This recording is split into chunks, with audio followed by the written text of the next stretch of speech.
And so I have been cooking over the last couple months several recipes from my new plant-based cookbook that came out in April called La Vida Verde. If you haven't picked it up yet, make sure you do. There's so many recipes in here. And today we're making desserts. We've been focusing mostly on savories. The only other sweet thing we've done, I think, at this point, we have done the flan and we have done spiked agua fresca, but mostly savories. Before I forget, I'll mention at the end again too, but we're launching our June series of online cooking classes, I think today, right? Or maybe I'll figure it out with Sarah on when that's going live on the website so that you all can start registering. And we really heard your feedback. We know you really want pozole, you really want mole, you want the things that seem a little bit more tricky to make at home. And so we're bringing a couple classes back with a few alterations, like the queso quesadilla will also include chorizo in that class so that it could be more of a complete meal. And so it's a jam-packed June, which is gonna be so much fun. So look out for that. And then we've also launched a few other things. This week we'll also be launching ingredient starter packs because I know some of you have been struggling to find things like the agar-agar or the jackfruit or the raw cashew pieces or whatever it may be. You know, just like in the area that I grew up in, my neighborhood doesn't have a store that has those types of ingredients. So instead of going to a bunch of different places, you can order from us and we'll have a pack for the flan, another for the arroz con leche, one for the cheeses, and one just general starter pack that has a variety of different things for different recipes. So look out for that. We'll be posting about that very soon. So now getting into the recipes. I want to start off with the arroz con leche because that one will take some time to cook, and as it's cooking, we'll focus on the cacao pudding. So I have here, let me get right into the ingredients. I'm gonna just lower my screen here.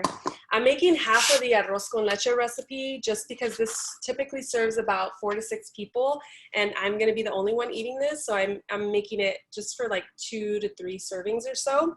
And I started off here with just a cup of rice that I've been soaking. And you can already see how much that's expanded. I mean, this is like a pretty, it's a medium-sized bowl, but this is definitely already expanded. Soak it for at least a few hours. I would soak it at least 3 hours. And this expanded because I was like, oh shoot, I gotta soak this rice this morning, right? And so what I do to kind of get it going a little bit quicker is I put it in a pot covered with water, and I just turn on the heat, like really low heat, just enough until the water gets warm, and then I turn it off and I let it soak in that warm water. I mean, you could just pour warm water over it and let it soak that way, but that's why you've already seen a little bit of that expansion happening with the rice, and this also help it cook just a little bit faster. One thing to note with this black rice, I know for the horchata that we made in last week's class, some people were like, what exactly, can I use a berry rice? Can I use a forbidden rice? Yes, all of those will work for this recipe. They may just be slightly different, but they all should still work. For those of us who grew up eating a traditional arroz con leche with white rice, one thing to note here, if you haven't had a black rice, is that the texture is just a bit more chewy. It's never gonna be you could cook it for a longer period of time and keep adding liquid to it, but it does have a nice chew to it, which honestly I enjoy a lot more. There's a little bit of like nuttiness and chewiness to this dish that makes it even more special for me. So I have here a cup of rice, and before I put it into the pot, I really want to infuse my water here, and and if you're going based off of the recipe in the book, it's supposed to be 2 cups of uncooked black rice that's just rinsed and soaked. And I have here what should be 2 cups, but again, I'm making half of the recipe, and I'm just going to add this to a pot of a medium pot behind me and get that turned on as I keep going through the ingredients. The next one will get tossed into this pot. I have here a cinnamon stick. I'm only using half, but you can use a full one if you're making the full recipe. And I'm using a cinnamon variety called Ceylon, which is really like, I can break this with my fingers really easily. It's more flaky, airy cinnamon that has a different flavor than the cassia cinnamon, which is typically used in more American recipes such as apple pie. They have a different flavor profile.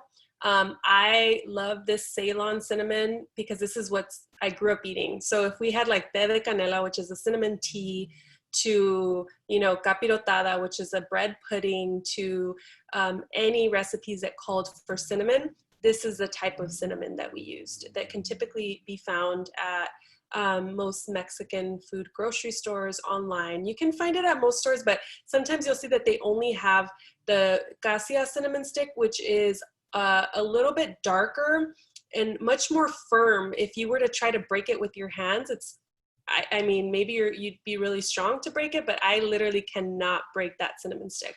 It's definitely very different. And another fun fact is that this is tree bark, and this is, from what I know, the only tree bark that humans can eat. This is unless I'm wrong, but that is what I've heard. Edible tree bark here. So what I'm doing is I'm just gonna toss this into the pot as I talk about the rest of the ingredients. And so all I have in there is water and a cinnamon stick.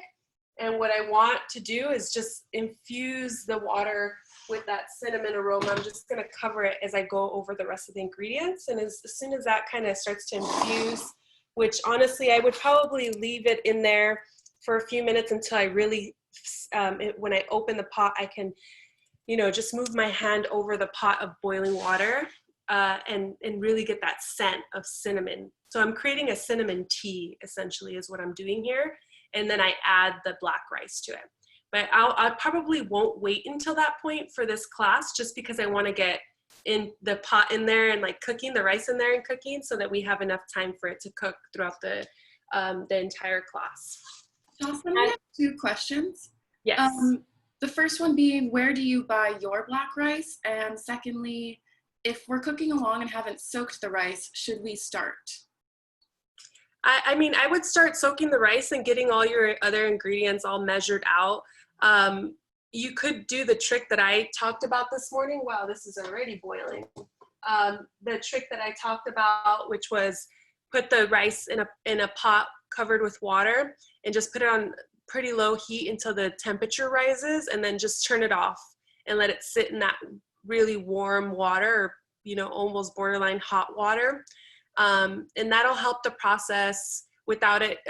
Pretty much what you don't want is, like, once it's cooking, you want the center of the, you know, the piece of rice to get cooked through and not be tough in the center. And as it's cooking, some of the liquid also evaporates. And so you may have no more liquid left and a little bit of crunchy rice. So just letting it soak helps it cook a little bit more evenly and speed up the process. And I purchased the black rice wholesale at a wholesaler downtown. So I get like a big bag of rice. But you could get, like, at thrivemarket.com, at Whole Foods. They may have black rice at I think they do have it at Trader Joe's now, but you can also get it at an Asian market, which I've purchased many times before at an Asian market in San Gabriel. But there's literally any health food store would typically have it. You can get it easily online. I am using actually berry rice today, which is just another variety of, like, this dark rice. It has a little bit of a sweetness to it, but you can use forbidden rice or another dark rice variety that you have on hand. I could already smell that cinnamon. Go ahead. How long should it soak in the hot water? Well, I would soak it in, like, room temp water for at least 3 hours. I ended up soaking mine for at least 2 this morning in the warmer water, and it did kind of plump up a little bit. It's obviously still raw, it's not cooked through, but at least a couple hours, just to make sure that you get some of that liquid absorbed into the rice. So I could already smell that cinnamon cooking. It's likely also because I have I'm cooking with not too many ingredients today, it's a smaller recipe, a smaller batch. So I'm gonna go ahead and toss my rice in there as I start going over the other ingredients. I'm just literally putting it into the water infused with that cinnamon. And that immediately drops it stops simmering. Okay. And the other thing I want to add in here, so I have my cinnamon stick, my rice, and then I have some sugar. I have some coconut sugar on hand that I'm just going to use because I haven't used it and I need to. So I have here a half a cup of raw sugar is what you should be using. I either usually use like a raw cane sugar, raw turbinado sugar. In this case, I'm using a coconut sugar. So I just like to use as natural of a sugar as you have available. If you're using like a fine white sugar, you could, you know, maybe use slightly less of the, less than the recipe calls for, just to make sure that it's not going to be overly sweet.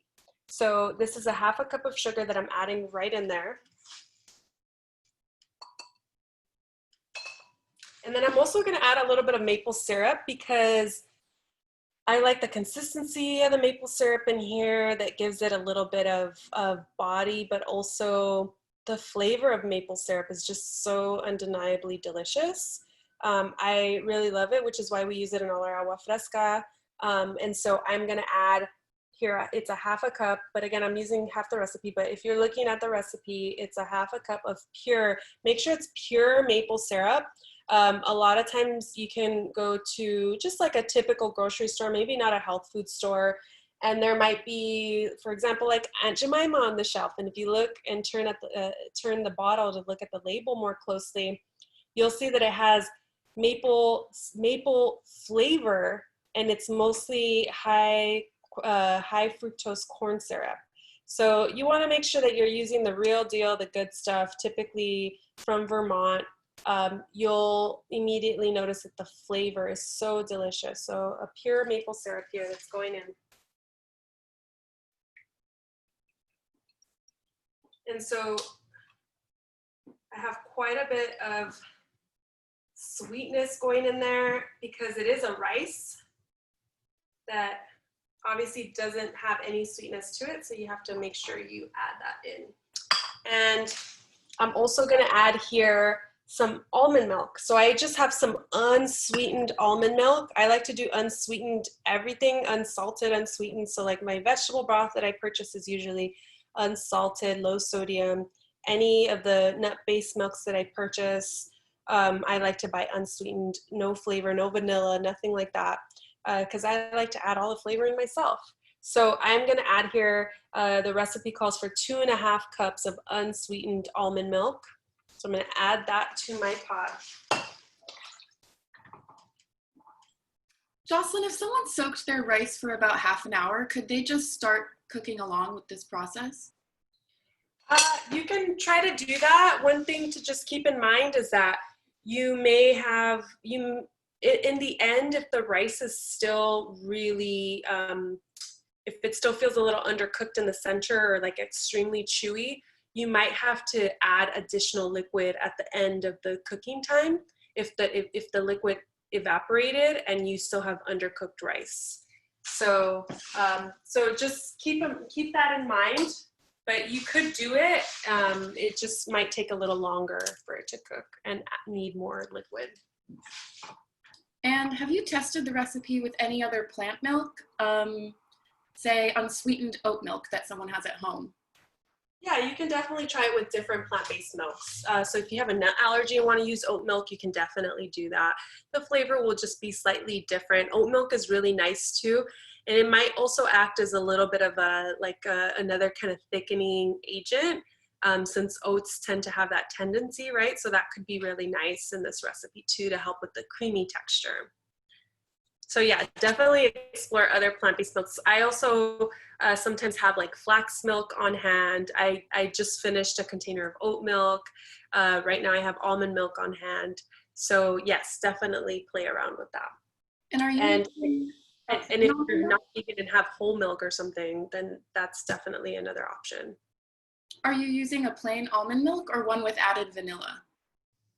I was just mentioning that. So I like to purchase almond milks or any milks that have no flavoring, no sweetener, just very plain. I buy everything plain. My yogurt, my veggie broths, my, like, everything I purchase is plain, and then I go ahead and add the different flavors to it.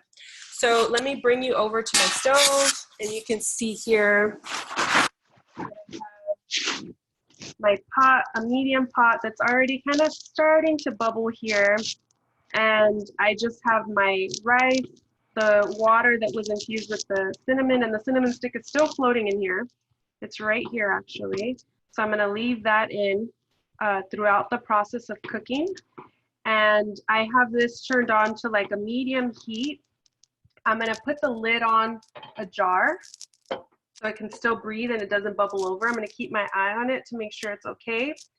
And I want this to cook until the liquid starts to reduce. I'm going to cook this for the majority of our class. Honestly, it'll just be cooking. I'll come back and make sure that it's doing okay. But what I want to do is I want this to come to a low boil, and then I'll reduce it to a simmer. So I'll reduce the heat slightly so that it's not at a rolling boil the whole time.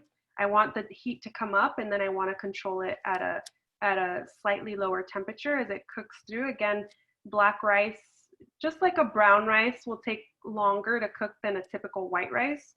So I want to make sure that it has the time it needs in here to absorb all this delicious sweet liquid that we have going on, flavored liquid in here. And then I'll just make sure that it's like not sticking or not cooking too quickly. And then towards the last few minutes of cooking, I'll add in the remainder of the ingredients, which are some golden raisins, which is nice. It's a color contrast because if you've eaten arroz con leche growing up, you usually have white rice and you have these, the darker raisins, you know, speckled throughout the dish. Well, here it's the lighter raisin with the dark rice. And I also put in quite a bit of, this is not vanilla extract, like an extract that's heavy on the alcohol with, you know, where you only need a few drops. This is a blend that I purchased. It gets imported from Mexico. It already has a little bit, this is the one thing that I do get that does already have some other ingredients in it. So it is slightly sweetened, but the aroma of vanilla is like super beautiful and strong. This almost feels like it could get mixed directly into like a cocktail. That's how delicious it smells. But I use quite a bit of it, and that, which is I think a quarter cup here. I think I might have actually measured that incorrectly, which I did because I should be using half of that because I'm making half the recipe. So that is too much, and I'll make sure I take some of it out, or I only use half of it. And then I just have for garnish a little bit of ground cinnamon to sprinkle over the top, as well as a few more raisins that won't get cooked at the end. They'll just stay a little bit more chewy to add to the top as a garnish. And the last thing that I'll hit this with, like any sweet dishes, I like to add a touch of salt. So I have here some pink Himalayan salt, and I'll add just a pinch of it to this dish just to balance out some of that sweetness. And so I can already see here that it's starting to boil, to bubble up here. And I'm gonna leave this at, my stove is a little strange. So like a two or three is already medium for me, which should be like a really low temperature. So I'll leave it somewhere in between there to just cook until it reduces by half, and I'll come back a little later. But in the meantime, I'm gonna get into our cacao pudding. So any questions so far as people are cooking along with this black rice arroz con leche? Bella wants to know, what is the name of the vanilla that you're using? It's, I always forget the name. It starts with an M. It's like Morelia vanilla. I can't exactly remember the name. Maybe Sarah, if you could do a quick Google search. It's like Is it Molina? Molina, that's the one. That was quick. That was Yeah.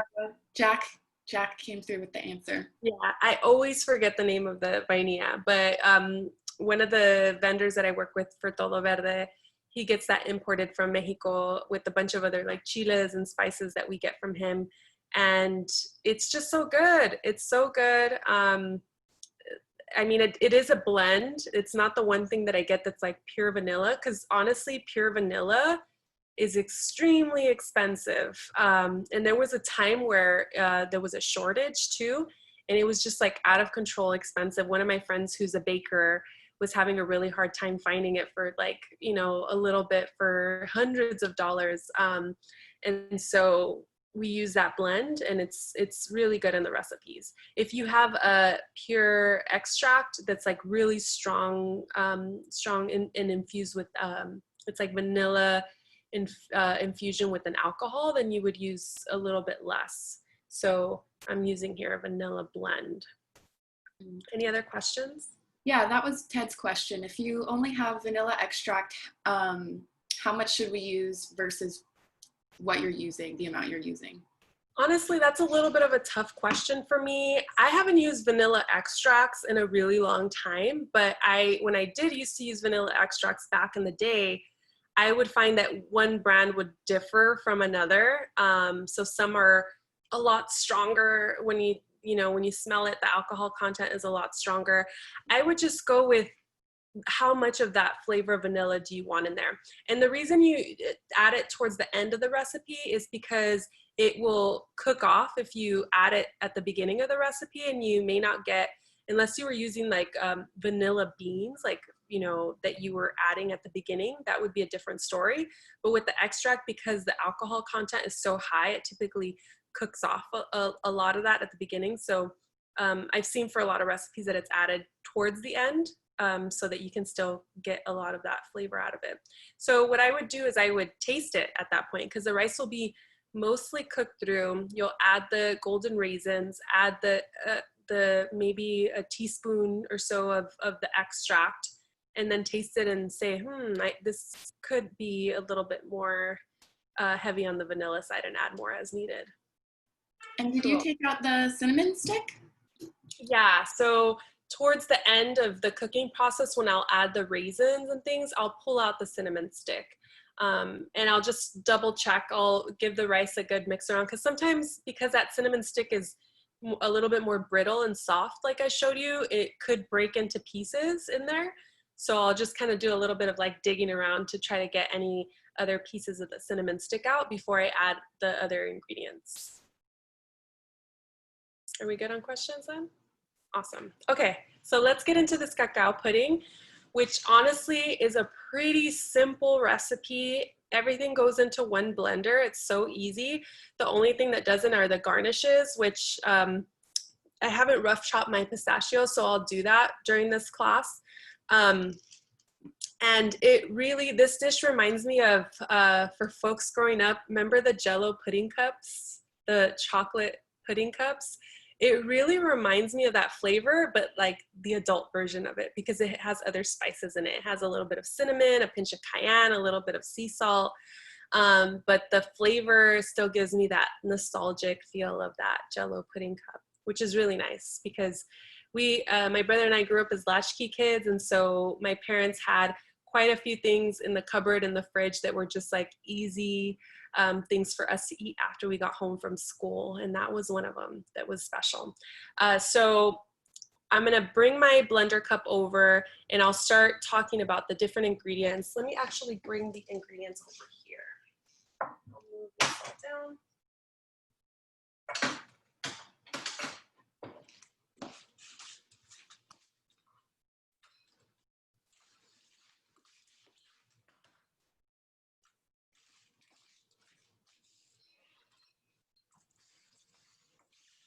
All right. So let me turn the page here. This recipe, if you're in the book, it's on page 126, so the next page over from the Arroz con Leche. And the main ingredient here, avocados. This is just such a perfect ingredient for this dish, because avocados are so creamy. They have a nice denseness to them for this dish, so it feels like really creamy. It kind of whips a little bit because you blend them in the blender. And the flavor of avocado, believe it or not, is, I mean, it's kind of neutral. So it doesn't take a lot to mask the color of avocado, or sorry, not the color, but the flavor with these other ingredients. And so I'll be using 2 medium avocados. If you have larger avocados, I have here some Hass avocados. If your avocados are larger, just try to eyeball, like maybe you might use like 1 big one and a quarter or a half or something like that.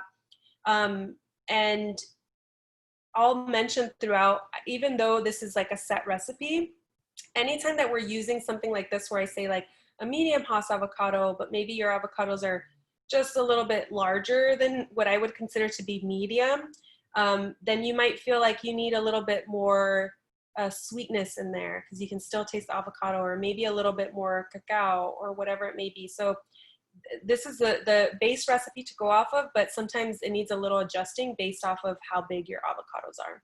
So it's one of those recipes, like even with the, you know, the pipián I've mentioned in previous classes, like if your chiles are big or they're small, you may not need as much of the liquid, or you might need extra, depending on the sizes of these things. So everything is just kind of what I like to call a little bit of tanteando, right? Like you have the recipe, but sometimes you have to kind of be like, oh, it needs a little bit more of this or that. So I have my avocados that I'll just set aside for a moment as I talk about the other ingredients. And I have my blender cup here. I like to add to the bottom of my blender cup, and I am using here, for folks who are new to my class, you'll notice that I use a Vitamix for everything. I love this blender. It blends everything so smooth and creamy. If you are using a blend tech, that's great. If you're using a NutriBullet, you might need to do this in batches because your blender cup will be a little bit smaller, but that blender is pretty mighty, so it'll work pretty well. If you're using another home blender, and you can see Ted there has his Vitamix on deck too. Yeah, Vitamix Club. Then if you're using a home blender, you may need to stop and scrape a few times. So you'll see that Ted there and I have this this tamper, and this helps to scrape the sides of the of the blender cup as things are blending. So you're, you know, mixing, you're scraping. It helps so much in the process. If you don't have this, what you would need to do is stop your blender from blending, take off the lid, use a spatula or a spoon to scrape down the sides, and then put it back on, turn it back on. So I'm using here my Vitamix, and at the bottom of the blender, I like to add in my dry ingredients. The reason I like to add them at the bottom, oh, did you already put your stuff in, Ted? This is just an extra tip. It's not like it's the end of the world, but it just makes it a little bit better. Because when you add the dry ingredients to the top, I find that you struggle, yeah, it like kind of poofs up, and you kind of struggle to like push and really mix in, especially the cacao, to get blended into it. It'll still work out, but you're just gonna, you know, have to get into the blender action a little bit more. So I have here, and I'm making the full recipe of this because my partner was like, I want that cacao pudding, so there's gonna definitely be 2 of us eating this. I have here a 1/4 cup of raw cacao powder, and I like to use raw cacao powder for this dish because then it makes the whole dish raw. I also like the flavor of raw cacao as opposed to cocoa, which you could use if you have cocoa on hand. Just so you know the difference, raw cacao is literally that. It's like raw cacao seeds that have been ground up versus cocoa, which has been toasted. So just that slight variation of raw cacao is raw, cocoa is toasted. And so here I'm using a 1/4 cup of raw cacao.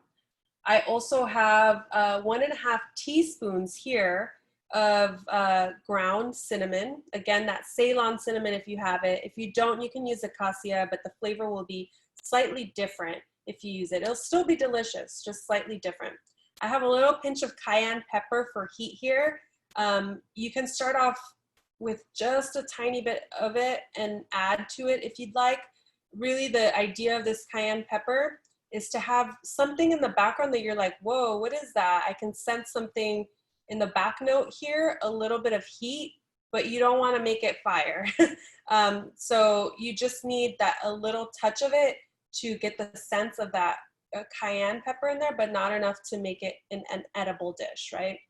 And then I also have here a pinch of the pink Himalayan salt that I mentioned. So I'm gonna add all of this to the bottom of my blender.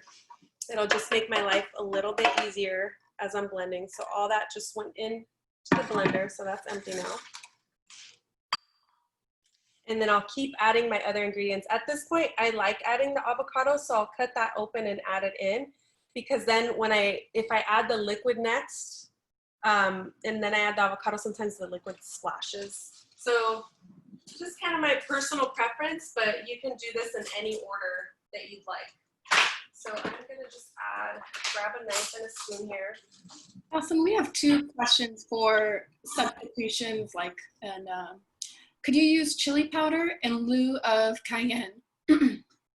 If you use chili powder, for you to feel that heat, you'd have to use a whole lot more of it, and then you might be able to taste that flavor a little bit more.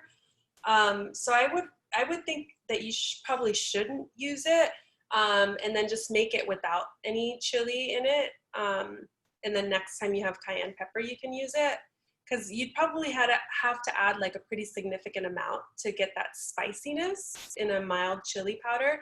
And then you might be like, is that chili powder, in the background? And it doesn't have as much of a kick as a cayenne does. And then one thing as you go on to your next question, for avocados, you want to make sure that they're nice and soft.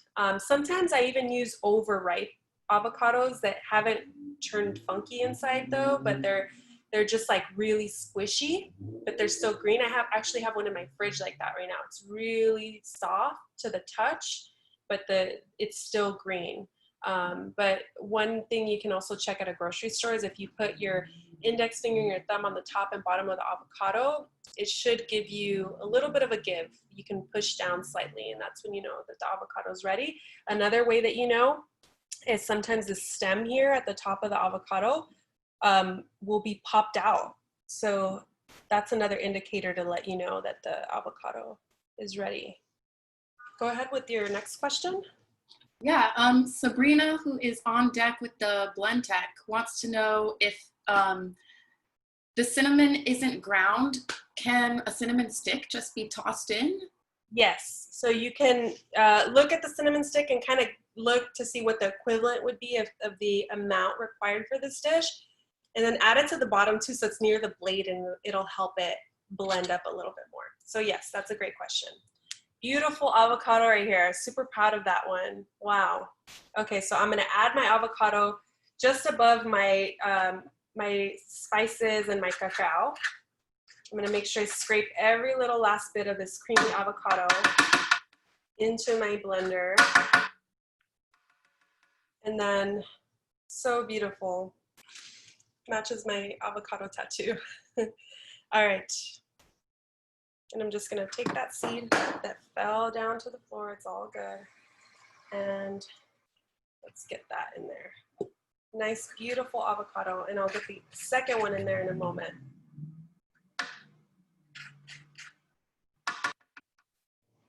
Okay. And make sure you're composting, folks. So hopefully you have a compost at home. If not, you can check out LA Compost to find, if you're based in Los Angeles, a compost hub in your area where you can drop off your compost and it'll get used at typically a community garden. So another nice avocado here. Going to scrape all that in. There we go. And get the seed out. And this one was still a little bit firm around the seed, which is fine. It'll still work out, but I prefer to use avocados that are a bit creamier, a little bit more ripe. Yeah, this one still has, probably needed like another afternoon to just like sit on the counter and ripen. But it felt pretty firm to the touch there. All right. Because it's going to get blended up, it'll be totally fine. Let me get any little last bit here. All right. And I'll set that aside. Let me give my hand a quick rinse.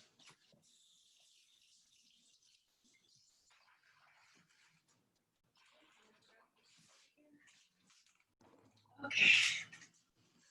All right, so next up on deck here, we have our maple syrup. And let me grab my other spatula, make sure I get all this maple syrup out. All right, so I have here 5 ounces, again, of this pure maple syrup. Super delicious maple syrup. I love this sweetener. I'm gonna add that directly to my blender cup, and that's going over the avocados, over the raw cacao, and the other flavoring elements of this dish at the bottom of my blender. Scraping every little last bit out of it here. If I leave any of it, I'm probably like, I mean, it's an expensive ingredient, so like this is like 25 cents still in there, you know? Let's try to get all of it out of there. All right, and if you don't have maple syrup on hand, you could use an agave. Agave isn't my favorite sweetener or everyday sweetener for that matter, because it just, it's really high in fructose, which isn't really good for you to have as an everyday sweetener. So you might have it from time to time, but to use it for every recipe wouldn't be that great. Okay. And if you were to substitute between a coconut nectar or molasses, what would you do instead? I would use a coconut nectar for that case, because molasses has such a, the flavor is really, really strong for molasses. And it's also quite thick too. So I think the coconut nectar would be a little bit more of like this background note of like, hey, I'm just playing my role here, but I'm not taking over, you know? All right, so next up, I'll add my 1 cup of unsweetened almond milk. And again, always unsweetened, no vanilla. I like to get things as plain as possible. And that way we know that there's no weird sweeteners in here. The only thing sweetening this dish is pure maple syrup. And then I will add here a tablespoon of this vanilla Molina blend. I'm gonna try to remember here to this blender cup. And I will add a pinch of salt. And it calls for sea salt. I have pink Himalayan on hand. If you have sea salt on hand, you could use that. Just a nice pinch there, just to offset some of the sweetness that's happening. And I'm just gonna use my spatula just to make sure everything's in, but again, my tamper will help with that process. And I'm just gonna take this directly over to my blender and get blending. I could see that Ted there has gotten a head start.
All right, so what I'm looking for here, and let me connect my headphone because I don't think it's connected. There we go.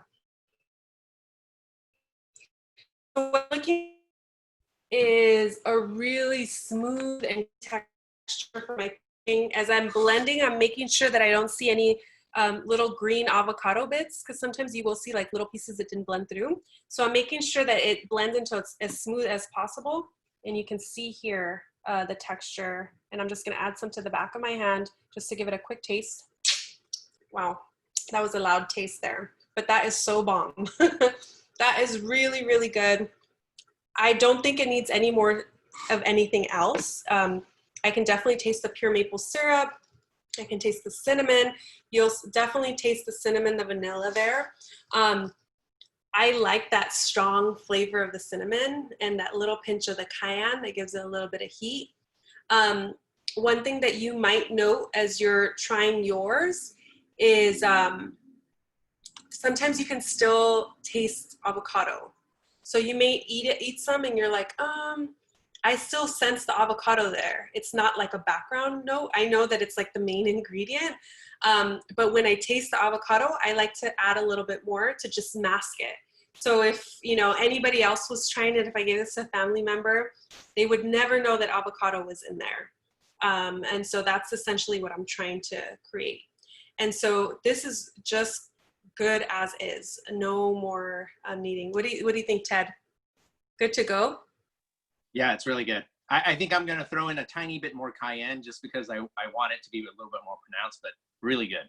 Yeah, definitely. And there's been times where we've made this for Todo Verde catering and my team will get a little bit too heavy-handed with the cayenne. And it's edible, but people are like, damn, that's spicy. I didn't expect that. Like, you don't want it to be like the point where it's like, oh, that's weird. It's like a little too spicy. Just enough where it's, again, like this hint of a little kick in the background that hits the back of your tongue, but it's not a spicy dessert. So just play with that as much as feels comfortable with your palate. So I am gonna add this to one of these little bowls that I have here. So you can take a look at it. And let me lower the screen down. You'll see how it is pretty creamy. I should be able to just pour this in. And it has like a nice pudding texture.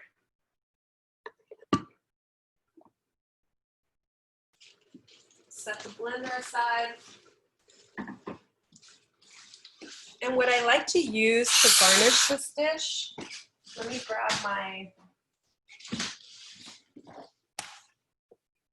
I'm gonna grab my knife here. My like super basic home knife here. A couple of strawberries.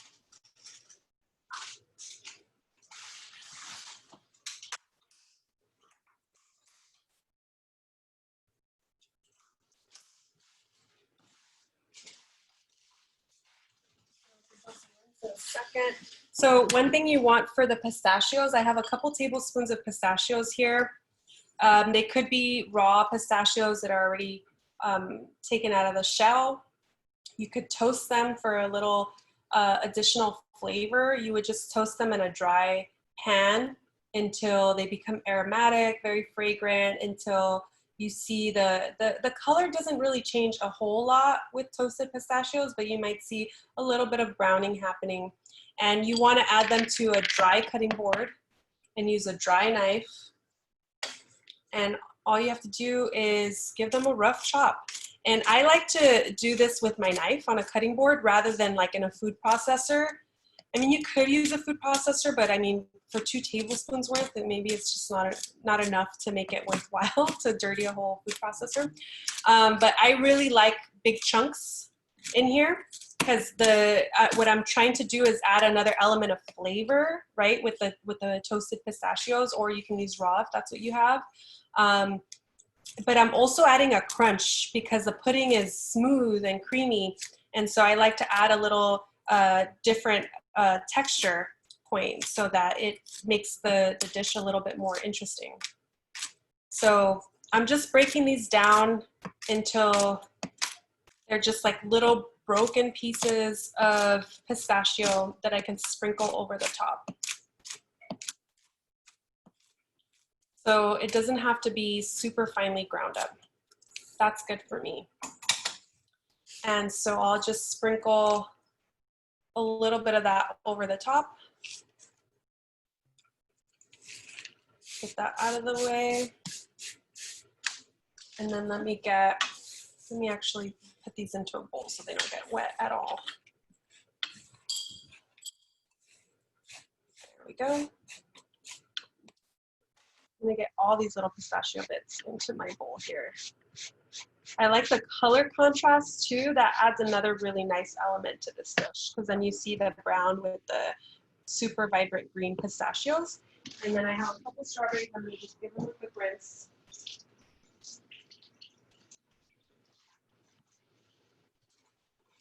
And we either do it one of two ways. I like the greens, the way they look on this dish, but obviously you wouldn't eat that part. So you have to kind of pick the strawberry out and remove the green as you're eating. But if you were to do that, like in the book, all I did was I had really small strawberries from the farmer's market and I just cut them in half, exposing the center, which is such a beautiful fruit, you know? And so you can just use that as a garnish and you can add a couple, or you can do that to one piece and then remove the green off of the other ones and just add a few more slivers of strawberry on the side. But again, another textural point for the dish. So something that's like a bit colder. And oh, one thing I didn't mention is I usually pop this pudding in the fridge so that it gets nice and cold. But you could eat it at this temperature as well. I'm perfectly fine with eating it at this temperature, but it's up to you. I know some people really love cold desserts. So the remaining pudding I'll definitely put into the fridge. But you can already see there how the pudding ends up in the dish. And you can just keep cutting your strawberry into halves or quarters to use as a garnish. If they're really big, you definitely want to do like quarters or something like that. So there is our cacao pudding. And we should come back to let me give that a nice taste. I have a spoon here. Actually, this one's covered in avocado. Let me get a new spoon. So I just want to grab a bite of everything. I'm going to get one of the strawberries that don't have the green on it. So I have some pistachios, the strawberry wedge, some cacao pudding. I'm going to give that a bite.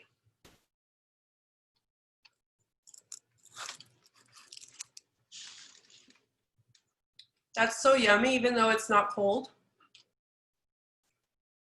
You really feel the warmth of the, not warmth temperature-wise, but I guess flavor-wise of the cinnamon. That's my favorite element of this dish. It's a little heat from the cayenne pepper, nice creamy texture. It's really, really good.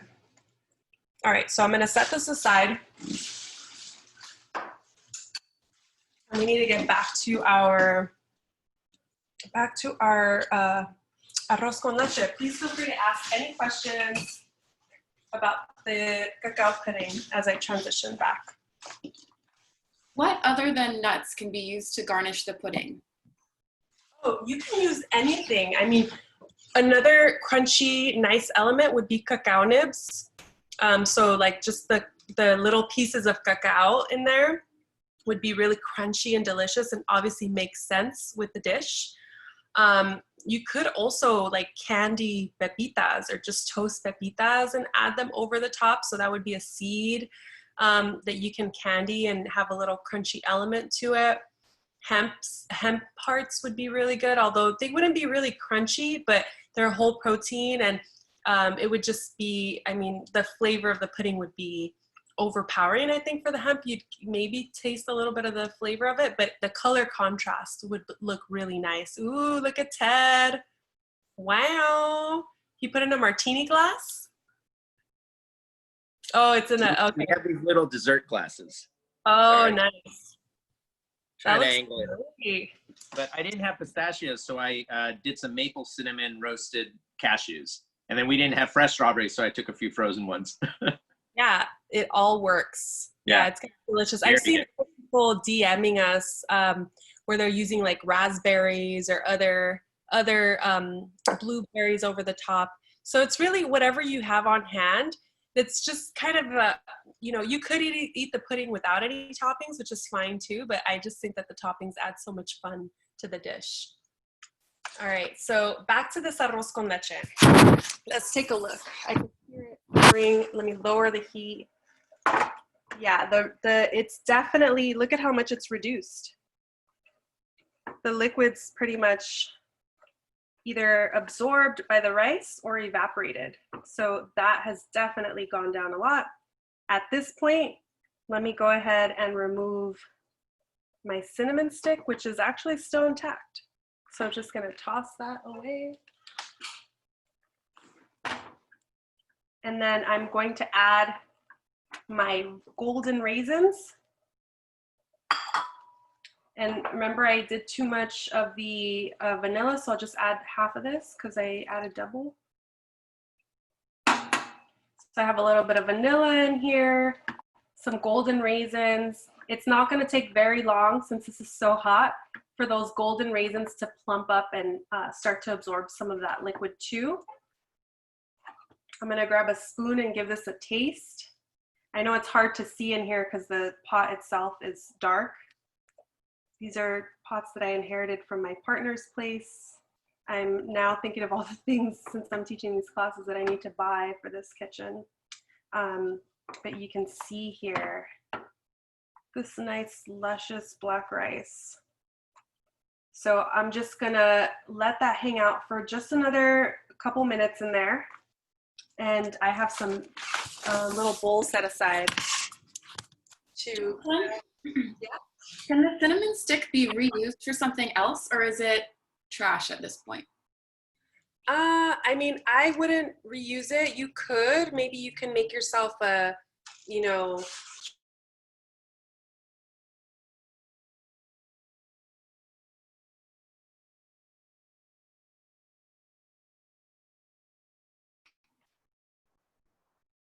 I think you just got muted for a second.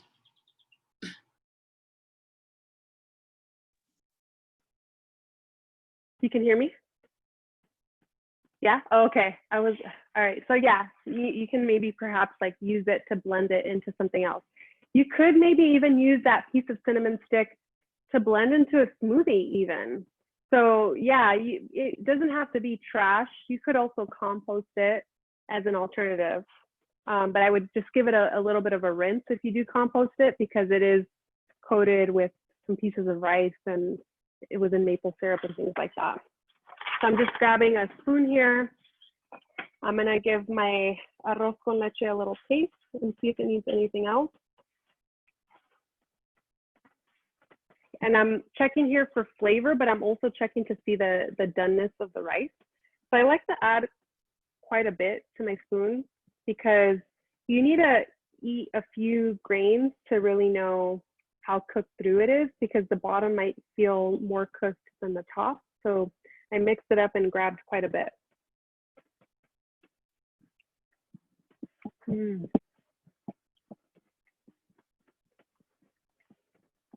That is really yummy. It's sweet. The rice is really tender right now too. So this is cooked throughout. You can keep cooking it if you want to try to get it to soften even more so, but like I mentioned, black rice has more of a texture to it. Imagine, for example, comparing a white rice to a wild rice. Wild rice definitely holds up and has a different texture than your typical white rice. So same thing goes with the black rice. This is really yummy. Okay, so I'm gonna go ahead and turn off the heat. Jocelyn, if the rice still needs more cooking, would you add a little bit more milk at this point? Yeah, you could definitely add a little bit more milk to it. You could add a little bit more water as well, if it needs a little bit more time to cook, because I know some folks didn't soak it beforehand. So yeah, you can definitely do that. Okay, and I'm going to add some to a bowl here, so you can see it a little bit more clearly.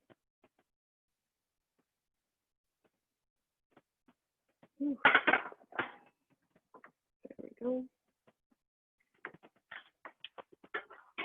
And then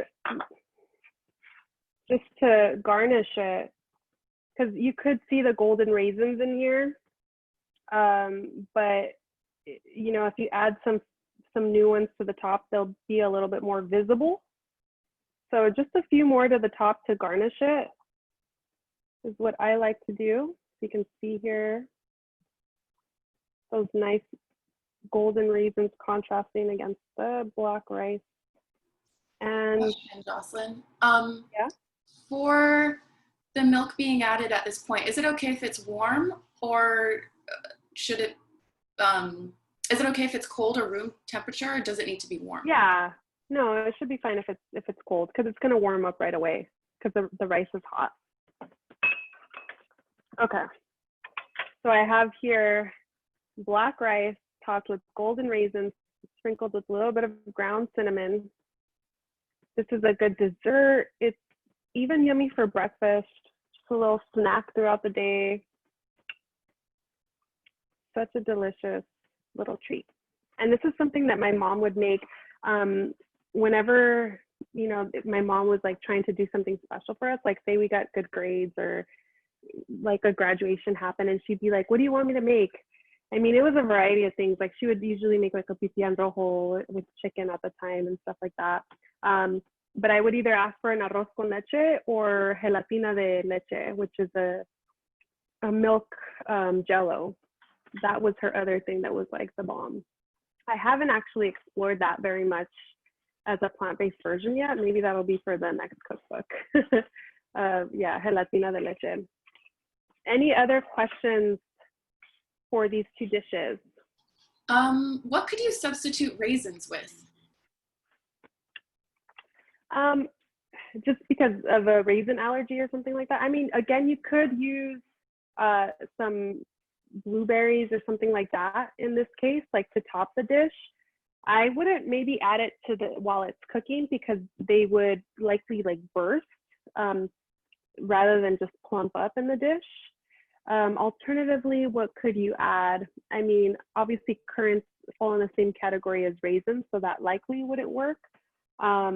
You could also chop up some dates if you have that on hand. Just chop up some dates and add it to the dish, just to have like little bits of extra sweetness sprinkled throughout. So those are the ones I'm thinking of right now. I'm sure there's more out there. Sabrina is using dried cranberries. That's another good one. The cranberries, they might be a little bit different because there's also like a tartness to them. But if you enjoy that in your dishes, then that should be fine. I've also used dried blueberries before. That could also work. And you can usually get them in the same section you would get like a dried cranberry. Bella wants to know, if they only have white rice at home, can they follow the same recipe instructions? For white rice, it would be slightly different. The cooking time would be less. You wouldn't necessarily have to soak the rice, although that would help the process though. I mean, the way that this recipe is set up is definitely for a black rice with the extended cooking time, the amount of liquid. So you could adjust it. You might have just like a more liquidy, loose white rice arroz con leche.